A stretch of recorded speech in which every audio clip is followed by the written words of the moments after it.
Um assassino, Marcos, 34 anos, músico, alguém que gostava de manter uma certa distância da família, calado, só aparecia quando tinha algum interesse nos parentes. Um lixo. Lixo para ele é pouco, monstro. É muito pouco isso. Que o que ele fez com a minha irmã não tem perdão. A vítima, uma prima de segundo grau do criminoso, Ana Dalva, a Dalva, uma diarista que tinha completado 60 anos. Alguém que trabalhava duro para sustentar a família. A minha mãe ela não tinha nem como se defender. A minha mãe era uma pessoa magra. Então eu acho que é injusto. Entre a vítima e o assassino, um júri popular. E a condenação, 14 anos de prisão. 15 longas horas de julgamento, que boa parte da família de Dalva fez questão de acompanhar de perto, como mostram essas fotos. E estava presente. Não foi uma coisa fácil para a gente estar encarando.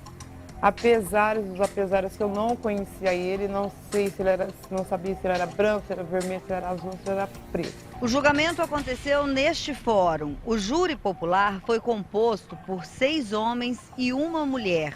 Os 7 jurados decidiram pela condenação. O que mais chamou a atenção dos parentes de Dalva que estavam presentes no julgamento é que quase o tempo todo do júri, Marcos encarava a família da vítima. Ele encarou eu, porque assim, eu falo para minhas irmãs que eu pareço um pouco com a minha irmã. Apesar de eu não conhecer ele, ele me encarava. Aí a minha filha Tainá diz, mãe, ele tá te olhando. Didi é a irmã que mais se parece fisicamente com Dalva. Ela era bem frágil, os ossinhos, ela tinha problema de estômago.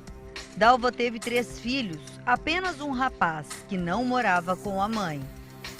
A Dalva já era viúva há cerca de 5 anos e morava com as 2 filhas mulheres, viviam apenas as 3. Ela trabalhava numa mesma casa de família há mais de 30 anos e esse era o percurso que ela fazia, de casa para o trabalho, do trabalho para casa. No dia do crime, ela não esperava e ninguém da casa imaginava, mas o Marcos apareceu sorrateiramente por volta de 4 horas da manhã. Ele nem tocou a campainha, mas o portão, esse aqui, estava aberto. A Dalva já estava dormindo, as 2 filhas também.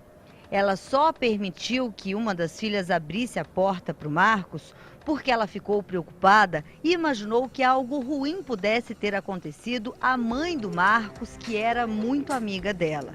Só que quando Marcos entrou, ela logo se levantou e foi saber o que estava acontecendo.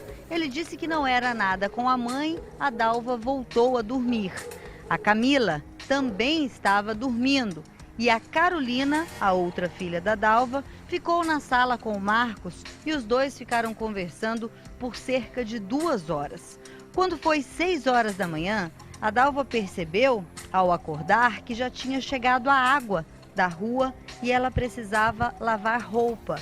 Ela, além de se levantar, ela chegou a passar café e alimentou o Marcos. Em seguida, foi para a área da lavanderia. Daqui é difícil a gente conseguir mostrar essa área que fica bem atrás daquele vitrô. Quando a Dalva chegou naquela área para lavar roupa, a filha Carolina, que conversava com o Marcos, levantou-se e foi tomar um banho. O Marcos teria então ficado por alguns minutos sozinho e foi atrás da prima dele, da Dalva, na área, no momento em que ela lavava a roupa. Lá, segundo a polícia, ele teria tentado abusar da Dalva. Já estaria com a faca nas mãos e já teria dado o golpe fatal na prima. Neste momento de grito, a Carolina, que estava no chuveiro, ouviu e chamou pela irmã que estava deitada, a Camila. A Camila acordou sem entender direito o que estava acontecendo, como ela enxerga mal sem os óculos, não entendia o que ela estava vendo direito. Camila, vou até te pedir para chegar um pouquinho mais próximo aqui do portão. Quando você tentou entender o que era aquilo, já havia uma luta corporal entre o Marcos e a sua irmã Carolina? Isso, eles já estavam brigando já. Ou seja, o corpo da sua mãe já estava caído lá na área onde ela estava lavando roupa. Você não sabia ainda que isso tinha acontecido, mas você queria salvar a Carolina. Ele estava naquele momento tentando atacar a Carolina, ele poderia ter matado a Carolina também? Sim, poderia. No momento que eu levantei, eles estavam brigando. Todo o tempo ele tentava derrubar a Carolina no chão. E assim começou a briga. E eu comecei a bater nele. E daqui o Marcos já saiu preso. O tempo todo ele já dizia para a polícia que ele, naquele momento, a defesa dele é que ela teria se matado. Ou então que as filhas dela tinham atacado a própria mãe.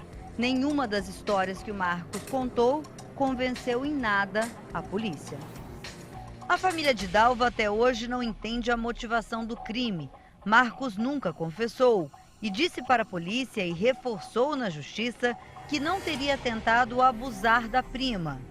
No boletim de ocorrência, nas fotos da perícia do local do crime, teria ficado concluído que Marcos matou a prima com um único golpe. Marcos não tinha muito contato com a família de Dalva. Cerca de 15 dias antes do crime, ele veio até a casa da irmã de Dalva, a Lena, que abriu o portão para Marcos, mas não entendia direito o motivo que trazia o Marcos aqui naquele dia. Inclusive, tinha sido o almoço de aniversário do filho da Lena, mas ele tinha acabado de sair para o trabalho e ela estava sozinha dentro de casa. Acabou recebendo Marcos para tentar entender os motivos que o traziam aqui naquele dia. Mesmo preocupada, convidou Marcos para entrar. Ele dizia que estava com muita fome. A Lena acabou oferecendo comida para ele. Já eram por volta de 4 horas da tarde, mas ainda tinha almoço na cozinha. Ele demonstrava apenas que estava com fome. Quando ele chegou aqui na cozinha, sentou-se nessa cadeira e a Lena serviu o prato para ele. O que te chamou a atenção, Lena? O que me chamou a atenção, assim, porque ele esperou, acho que ele esperou meu filho sair, né? E entrou para pedir comida, que ele falou que estava com muita fome. Aí eu peguei e falei, nossa, você é louco entrar na casa dos outros desse jeito, né? Já o conteúdo da conversa com Carolina, a filha de Dalva, antes do crime, seriam reclamações pessoais da própria vida de Marcos. Atualmente, alguns parentes acreditam que o interesse dele, no dia em que foi até a casa da prima, era em dinheiro. Ele teria ouvido a mãe dele falar que uma das filhas de Dalva receberia uma indenização, que seria no valor aproximado de R$200 mil. Muito diferente disso, o valor que Camila receberia era de apenas R$500. Pelo jeito que ele foi lá, assim, pelo que me mencionou, eu acho que ele foi lá que ele achou que ela tinha pegado um dinheiro bom. Independente do motivo do crime, Marcos seguiu preso desde o dia do assassinato. E agora, com a condenação, o criminoso continua atrás das grades. A família de Dalva diz que o advogado da família pretende recorrer da decisão da justiça, contestar o tempo de condenação. Eu acho que uma vida não se resume uma pessoa ficar presa apenas 14 anos. A família tenta se consolar, em vão. As irmãs se abraçam, mas falta uma parte importante da família. Falta Dalva, aquela que cuidava de todos e passava alegria por onde quer que estivesse. Era só nós 3, era uma pela outra. E agora a gente não tem mais ela. Era a única coisa que a gente tinha. Pois deixa eu dizer uma coisa. 14 anos de cadeia por um assassino dessa espécie, só aqui nesse país é uma brincadeira.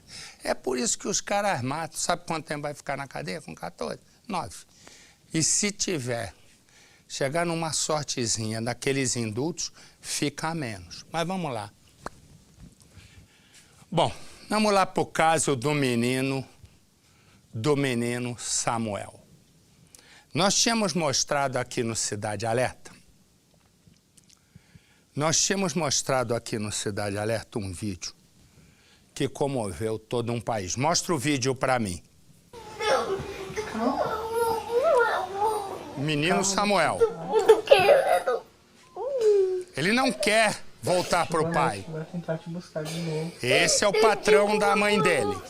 Minha mãe, tio, por favor, prometo. Ele quer ficar com a mãe. Calma. Tio vai tentar te buscar de novo. Não, tio, por favor, não. É a hora que ele sabe. Deixa, pelo amor de Deus. É a hora que ele sabe que vai ter que voltar pro pai. Fica com a mamãe. Não deixa. Esse vídeo, eu recebi mais de 1000 cópias do vídeo. Eu também moro com a mamãe, eu que gosto de mim. Minha mãe é que gosta de mim. Mas não quero. Eu não quero ir pro meu pai.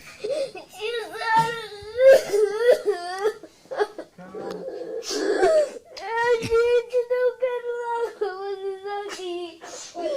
Não quero largar vocês aqui. A mãe, o patrão da mãe e quem grava é a patroa da mãe. Não, tio, eu quero ficar aqui em Brasília. Ele foi avisado pela patroa da mãe que ia ficar. Eu vou ficar com a minha mãe, eu não vou largar Olha, ela de novo. Por favor, eu não vou largar aqui ela de novo. tio. Por favor, me solta, tio. Eu não quero ir embora com minha Senão vai mãe. machucar o dedinho. Por que não manda eles vir buscar então, amor? Essa é a mulher que está gravando a patroa. Né? Já que ele é tão bonzinho, manda ele vir buscar. Ele é o pai. Por que, amor? Que a gente... Suspeita na frente do juiz, mas é que ele não quer ver. Um cara que... O que seu pai fazia com você lá? Ó, Me batia, me empurrava, minha madrasta fazia eu cair no a banho. mulher do pai. E meu pai me batia. Ele dava umas lapadas, chega até que ficava marca. E eu não gosto de ir lá. Ele não gosta de ficar com o pai. E eu não quero ir pra lá porque é muito chato ir pra lá. Eu não gosto. Eu não gosto do meu avô, nem do meu pai, nem da minha madrasta. Eu só gosto da minha mãe e do meu tio Rafa. Eu gosto de vocês. A gente te ama também. Essa é a patroa que começa a chorar. Por favor. Essa justiça brasileira, ela tem que acabar. Não precisa de ter juiz. Mas ela não abraça o menino, é isso que me dá angústia. Fortuna, precisamos devolver o menino pra justiça. Olha lá. Pro pai. Ela continua gravando. Pode se esconder. Pode se Pode se esconder. esconder. E ela continua gravando. Ela não sai para dar um abraço no menino. Eu te amo, Samuel, mas eu não posso fazer nada por você. E ela vai gravando. Não posso fazer nada por você.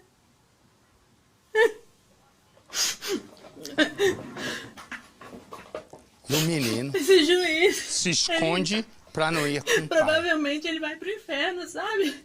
Ele vai pagar. Deus vai fazer ele pagar. Essa, amor, corta para mim. Não vou ficar repetindo esse negócio. Não, desculpe. Questão central é, se porventura essa mulher, vamos raciocinar ao contrário, se porventura essa mulher não tivesse gravado, nós não saberíamos da história. E essa é a verdade absoluta.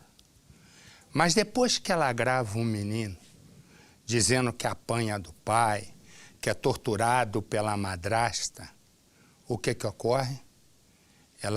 Ela deveria ter ido abraçar um menino.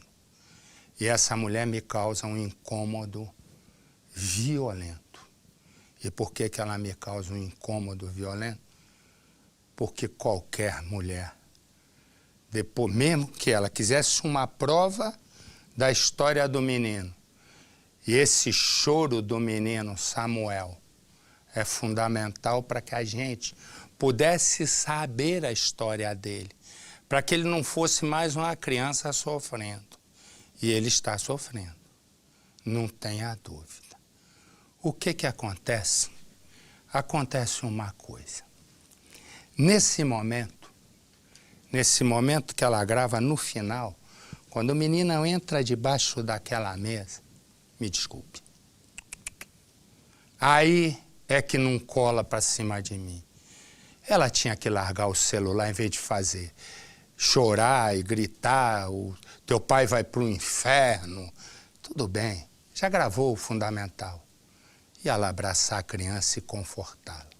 Quem fez foi o marido. Só isso me incomoda, mas eu tenho uma questão. Eu já disse que para mim, esse aqui pouco importa e essa aqui pouco importa. O que importa é o menino. Mas filho foi para ficar com a mãe. Filho é da mãe. Eu tenho 5. E já contei isso 300 vezes, mas vou contar porque encaixa de novo. Eu tenho 5 filhos de 5 mães diferentes. E sempre os meus filhos ficaram com as mães e eu nunca questionei isso. Por quê? Porque filho é para ficar com a mãe. Uma coisa que eu hoje comentava, eu brinquei, não sei quem falou comigo, me lembro. E eu brinquei, todos os nomes dos meus filhos foram escolhidos pelas mães, porque seguramente elas têm mais bom gosto do que eu. E eu dei uma sorte, que é uma dádiva de Deus. 5 filhos de 5 mães, e foram, e são, né, todas estão vivas, são 5 mães exemplares. Eu não tenho nada que reclamar delas. Posso eu, pessoalmente, ter tido com elas uma discordância disso ou daquilo, mas em relação aos meus filhos, eu não poderia ter escolhido melhor as mães. Cuidaram, cuidam até hoje. E mãe, pai não substitui mãe. Pai só substitui a mãe quando a mãe não vale nada. E mesmo assim, não substitui integralmente. Eu morava numa casinha dentro de um colégio, né? Porque meu pai era monitor, inspetor, e meu meio social, né? Hoje eu sei falar isso, era ali numa escola do SAM, Serviço de Assistência ao Menor, que corresponde à FEBEM. E aí acontece uma coisa. Ali, todos nós pequenos, fiquei lá de 6 aos 13, um pouquinho menos, quando saiu uma confusão entre os meninos, incluindo eu. Tinha menino que não sabia nem quem era a mãe. Quando você xingava como garoto a mãe do sujeito, era a pior briga que podia existir. E eles nem conheciam. Por quê? Porque ninguém substitui uma mãe. Então, quero dizer o seguinte. Como eu estou botando o pai no ar, porque a gente cada um tem que tirar a sua própria conclusão, né? Se ele vai mentir, se ele vai dizer a verdade, e mais do que isso. Por que um juiz de uma cidade que não é a dele manteria a guarda do filho com ele? Essa é a minha única dúvida. E eu estou tentando ver se o juiz conta a história para a gente. Porque o que me chama a atenção na história é que normalmente o juiz, ele olha e tem o mesmo raciocínio meu, né? Eu botei esse raciocínio aqui lá no meu Instagram, marcelorezende.oficial. Eu botei esse raciocínio porque eu não consigo entender todo juiz ficar do lado da mãe. É natural, o filho foi feito para a mãe. Então, eu só não entendi isso. Além, repito, de não ter gostado da atitude final da mulher que gravou. Porque se eu estivesse gravando para mostrar, para denunciar, já a denúncia estava feita. Você vai abraçar a criança. É natural, qualquer um faz isso. Esquece. E o garoto foi abraçado muito depois. Então, só isso me incomoda. Mas eu tenho a firme opinião. Filho foi feito para a mãe. Aqui, ela ficou 3 anos sem ver o filho. Mas ela pode ter ficado 3 anos sem ver o filho, isso eu estou querendo que a gente veja novamente, fale com ela. Ela ficou doente, ela não tinha dinheiro, ela não sabia onde o garoto morava. Tudo isso tem que ser investigado, apurado. Eu estou entrando agora, cheguei de férias, me meti no caso e estou tentando movimentar. Mas nós vamos ouvir agora o que o pai diz. Eu e você vamos ouvir o que o pai vai falar. Sentou na frente do pai para conversar um jornalista com longa experiência, que é o nosso Rafael Polido. Então nós vamos saber o que o pai de Samuel tem para falar. E nós vamos olhar não com os nossos olhos, nem ouvir com os nossos ouvidos. Nós vamos olhar e ouvir com o coração. Porque eu fiz questão de não ouvir. Eu fiz questão de ouvir agora, eu e você juntos. Quando me falaram, quer ver, eu digo não. Quero ver na hora. Para saber o que esse homem tem para dizer do sofrimento dessa criança. Porque a criança diz claramente, meu pai me bate, minha madrasta me bate. Põe no Cidade. Tadinho, por favor, fica com a minha mãe, tio, por favor, prometo. O vídeo mexeu com o país. Como não se comover com o apelo de uma criança? Ele me batia, me empurrava, minha madrasta fazia o carro do banco e meu pai me batia. Ele dava uma trabalhada, chega até que ficava marca. Quando a gravação apareceu na internet, a mãe foi parar na TV. Fez graves acusações. Mas e o pai? Por favor, não. Por favor, não deixa, pelo amor de Deus. Uma semana depois da exposição, ele decide se abrir. É uma entrevista exclusiva. O homem que está aqui ao meu lado e que não vai mostrar o rosto por questões de segurança diante de ameaças é o pai do garoto que ficou conhecido por conta do vídeo que vazou na internet. Por favor, tio, me solta. Por favor, tio. Por favor, me solta, tio. Eu não quero ir embora com meu pai.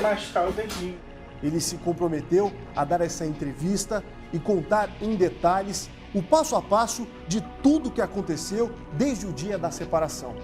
E principalmente, vai falar sobre aquele instante, sobre aquele dia em que ele e a ex-mulher estiveram no fórum em Brasília, momento em que a gravação de celular foi feita por um amigo de Rosilene.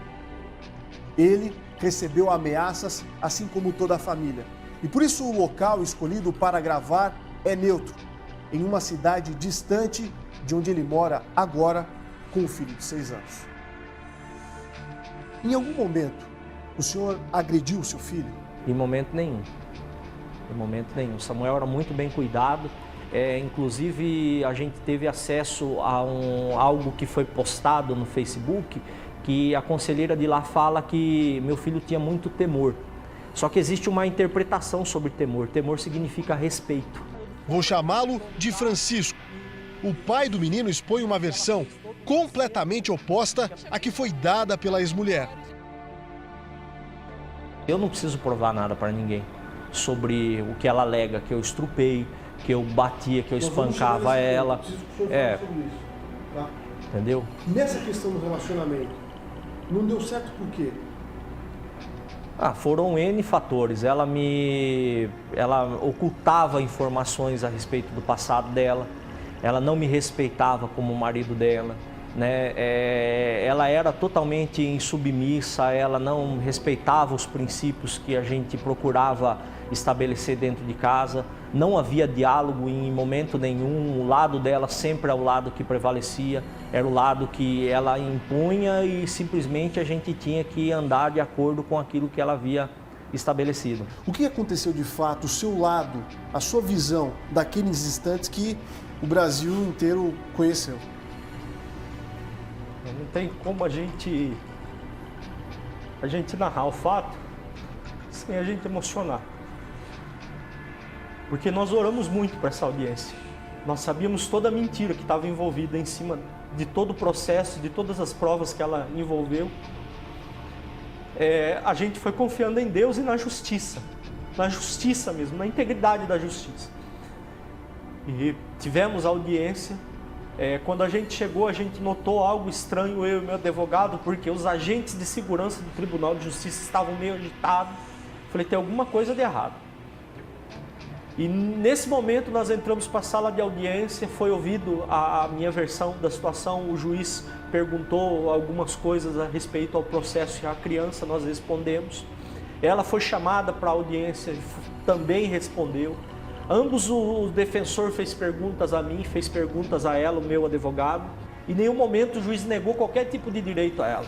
Ela teve direito de responder, ela teve todos os seus direitos. Tudo que consta dentro da ética de uma audiência aconteceu ali. E o juiz deu a sentença. Quando deu a sentença, ela saiu da audiência.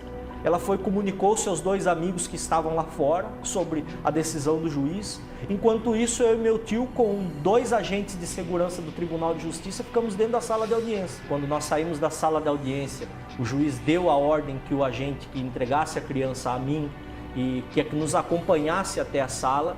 Nós saímos e quando eu adentrei a sala, essa amiga da mãe, né, que se intitula Tia do Coração, que na realidade não é nada do meu filho, ela estava embaixo da mesa agachada com o celular filmando embaixo da mesa.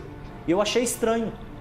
Quando ela foi levantar, que ela foi para tentar filmar o meu rosto, o agente de segurança veio e tomou o celular da mão dela, dizendo que não podia fazer aquelas gravações dentro das dependências do fórum. E eles saíram da sala e eu fui ver a condição do meu filho. Quando eu cheguei ali,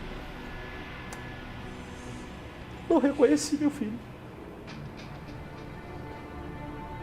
Eu sabia quem era que estava ali embaixo daquela mesa. Eu nunca vi meu filho daquele jeito.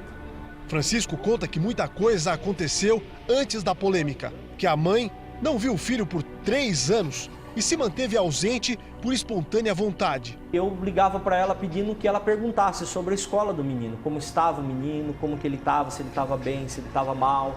E eu sempre cobrando isso dela. Quando foi no ano de 2013, depois do meio do ano, que no meio do ano ela falou que não teria condições de ficar com o menino nas férias, ela comunicou que viria buscar no final do ano o menino. E nós esperamos. Inclusive aconteceu uma situação dentro de casa que o menino ele entrou para dentro do quarto, pegou a mochilinha dele, encheu a mochilinha dele de carrinho e veio até a sala e falou para mim, papai, eu estou pronto para ir visitar minha mãe de Brasília. E quando isso aconteceu, eu falei para ele, eu falei, que bom filho, então espera a mamãe chegar, que quando ela chegar, você pega a mochila e vai para lá, leva os carrinhos e brinca. Mas isso não aconteceu? E isso não aconteceu. Quando Rosilene apareceu, ele não imaginava que veria o filho só 4 meses depois, na audiência em Brasília, onde os vídeos foram gravados. E a gente não sabia o que estava acontecendo, a gente não sabia do que ela era capaz. Desse tempo, ela ficou praticamente 3 anos sem contato nenhum com o menino.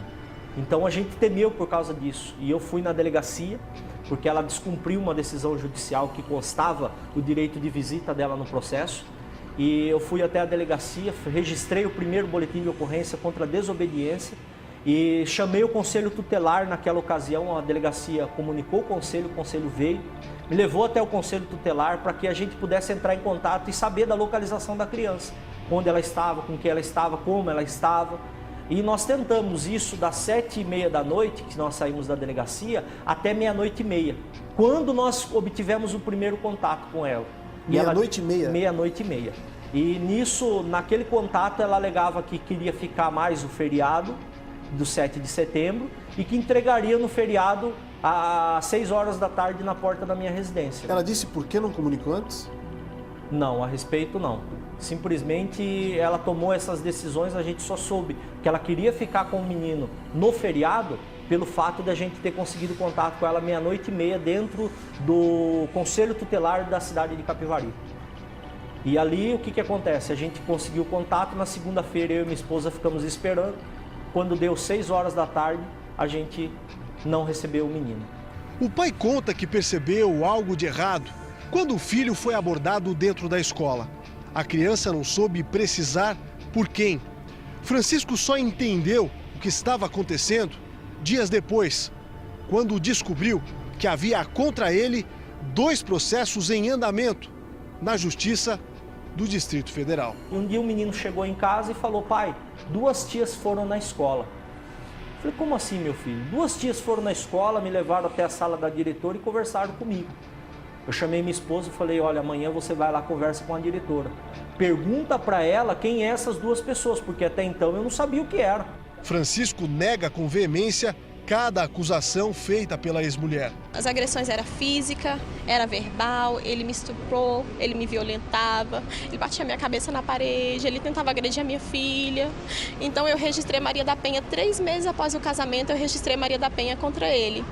E nesse período eu tive a medida protetiva, ele não podia chegar na minha casa, ele não podia aproximar da gente. Mesmo estando grávida, ele agredia. Eu registrei Maria da Penha e fiquei na minha casa com os meus pais. Diz que Rosilene construiu uma realidade paralela. Eles ficaram casados por 2 anos, até que o relacionamento começou a dar errado.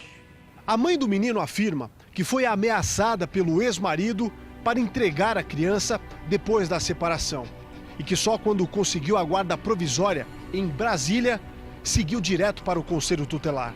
O relatório aponta que o menino teria sofrido maus tratos do pai e da madrasta. Avaliação diferente da que foi dada pelo Conselho Tutelar de Capivari, em São Paulo. Só a justiça pode provar agora quem diz a verdade e se o garoto de 6 anos foi manipulado. A guarda do menino foi devolvida ao pai. O mais importante é o menino. Como que ele está? A gente não consegue avaliar tudo, né? Porque passa muita coisa pela nossa cabeça nesse momento. A mãe, em momento nenhum, se preocupou com a integridade do menino, expor na situação que expôs. Não se preocupou nos danos que isso poderia causar com o menino. E a gente, desde o dia que ele chegou de Brasília para cá, a gente não comenta com ele, não comenta nada perto dele. A gente procura estar brincando, dando atenção, né? Procura dar o máximo de atenção, conversar com ele, perguntar se ele está bem. O tempo todo nós estamos perguntando se ele está bem, se ele está feliz, né? Se tem alguma coisa que está desagradando ele. E qual a sua sensação? E a sensação é que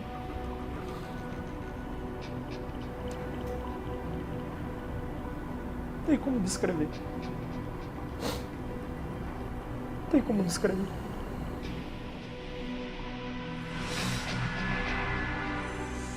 Bom, essa é a entrevista. Eu vou mostrar ela ponto a ponto para a gente ver. Cada um vai fazendo seu próprio juízo. E eu já vou fazer aqui, me deu uma ideia, né? É convidar o pai e a mãe. Meu medo é ficar bate-boca, mas eu gravar com os dois. Vou fazer gravado, porque ao vivo pode virar um bate-boca, aí vira uma apelação e eu tô fora. Mas queria ouvir os dois frente a frente. Uma primeira impressão, qual é a sua primeira? Você que é agora, o principal de todos nós, é o homem mais experiente. Já viu isso ao longo da vida profissional, de 50 anos ou mais, cuidando, né, de todos esses assuntos, mas muitas vezes cuidando de casos como esse. Qual é a sua impressão inicial? Não é um veredito, né? É uma opinião. Qual é a sua opinião inicial? A minha impressão é que, de início, não há dúvida nenhuma que há uma disputa entre pai e mãe, e o menino é o alvo. O menino, que aliás deve ser, como você ressaltou muito bem, deve ser o grande objetivo da decisão. Ao mesmo tempo, Marcelo, você tem 2 juízes apreciando a mesma situação. Um em Brasília, que teve uma posição, e outro em Capivari, que tem uma posição diferente. Ou seja, há um conflito de jurisdição entre dois magistrados de duas cidades, em dois estados diferentes, e também entre duas pessoas que são o pai e a mãe. E o filho está no meio disso, como o marisco entre a água e o rochedo. É ele que... E como você destaca, tanto num caso como o outro, a maioria dos entendimentos no Poder Judiciário é preferir, salvo em último caso, é fazer opção pela guarda para a mãe biológica. Na maioria dos casos, na maioria, aliás, absoluta, acontece isso. Mas no momento, Marcelo, é preciso resolver essa questão. Quem que vai decidir? O juiz de Capivari ou o juiz de Brasília? Eu vou fazer uma pergunta. Eu vou devagarinho. Quem me conhece, né, e você me conhece, eu sou um sujeito que eu vou comendo pelas beirinhas. Eu nunca chego muito com pressa nas coisas. Às vezes eu demoro, a pessoa fica sem entender bem, mas é assim que eu vou lá e quebro o maníaco do parque, é assim que eu vou. Eu peguei lá o Rambo, lá do caso de Diadema. Eu sempre vou com muita calma. Eu vou fazer 2 perguntas iniciais para a Narla. Eu só queria que a Narla, que está aqui com a gente, ela está acompanhando o caso a partir de Brasília. Então eu queria perguntar para a Narla a primeira coisa. Narla, a gente está escutando falar, a mãe falou, que ela tinha pedido uma medida protetiva com 3 meses já de casamento. Casamento esse que durou... Quanto tempo durou o casamento, Narla? Cerca de 1 ano, Marcelo. Cerca de 1 ano. Com 3 meses de casamento, ela diz que pediu uma medida protetiva para a justiça porque o marido a espancava, a torturava. Ela realmente pediu a prova disso? Alguém já viu essa medida protetiva? A justiça já realmente disse que ela pediu? Como é que é a história? Marcelo, no início da semana, na segunda-feira, quando eu entrei ao vivo aqui no Cidade Alerta, dando mais explicações sobre esse assunto, eu até liguei para ela, a gente conversou por telefone e ela disse que tem esses documentos para mostrar, viu, Marcelo?